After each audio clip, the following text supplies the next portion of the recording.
এক জঙ্গলে থাকত একটা চালাক শিয়াল আর তার পাশেই ছিল একটা খরগোশ। তারা খুব ভালো বন্ধু, কিন্তু শিয়াল ছিল চালাক, তাই সে খরগোশকে শুধু ঠকাতে চাইত। একদিন ঘটল একটা মজার ঘটনা। এক গরম দুপুরে এক বোকা সরল খরগোশ রোদে ঘুরতে ঘুরতে হাঁপিয়ে উঠল। গরমে তার কান লাল হয়ে গেছে। সে ভাবল, যদি এখন একটা পাকা ঠান্ডা আম পাওয়া যেত তাহলে কি যে ভালো হতো। ঠিক তখনই দেখা মিলল তার পুরনো বন্ধু চালাক শিয়ালের। শিয়াল খরগোশকে দেখে হেসে বলল, চলো, আমি তোমায় একটা আম গাছ দেখাই, যেখানে গাছে পাকা আম ঝলছে। খরগোশ তো দারুণ খুশি, চোখে আনন্দের ঝিলিক, মন ছুটছে আমের দিকে। দুজনে মিলে জঙ্গলের ভেতর দিয়ে এক বিশাল আম গাছের কাছে গেল। গাছটা এত উঁচু যে খরগোশ হাঁ করে তাকিয়ে থাকল। সে বলল, ওগুলো আমরা কিভাবে পাব?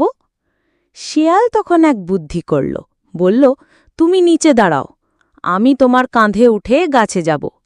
আমি আম পেড়ে ফেলব, তুমি নিচে থেকে ধরবা। খরগোশ সরল মনে রাজি হয়ে গেল। শিয়াল তার কাঁধে চড়ে গাছে উঠে গেল আর সঙ্গে সঙ্গে পাকা আম খেতে শুরু করল। একের পর এক গপ গপ করে খাচ্ছে, কিন্তু নিচে একটা আমও ফেলছে না। খরগোশ দাঁড়িয়ে দাঁড়িয়ে অপেক্ষা করতে করতে ক্লান্ত হয়ে পড়ল। শেষে চিৎকার করে বলল, আমার জন্য একটা দাও না। শেয়াল ওপর থেকে বলল, না না, নিচে পোকা আছে, আমি পরে দেব। এভাবে অনেকক্ষণ কাটিয়ে দিল। খরগোশের সন্দেহ হল। সে ধীরে ধীরে গাছের দিকে এগিয়ে গিয়ে চড়তে লাগল। এ দেখে শেয়াল ভয় পেয়ে তাড়াহুড়ো করে নামতে গিয়ে গাছ থেকে পড়ে গেল একেবারে ধপাস করে মাটিতে। শেয়াল পড়ে গিয়ে চিৎকার করল, আর খরগোশ রাগে মুখ ফুলিয়ে বলল, তুমি সব সময় আমাকে বোকা বানাও, এবার ধরা পড়েছ।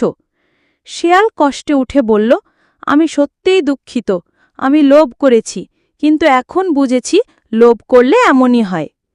খরগোশ একটু ভেবে বলল, ঠিক আছে, যদি প্রতিজ্ঞা করো আজ থেকে আর কাউকে ঠকাবে না, তাহলে ক্ষমা করে দেব।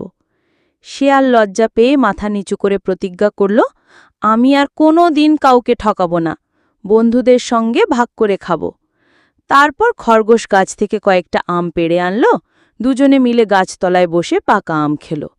পাখিরা গান গাইতে লাগল, আর চারপাশে ছড়িয়ে পড়ল বন্ধুত্বের হাসি।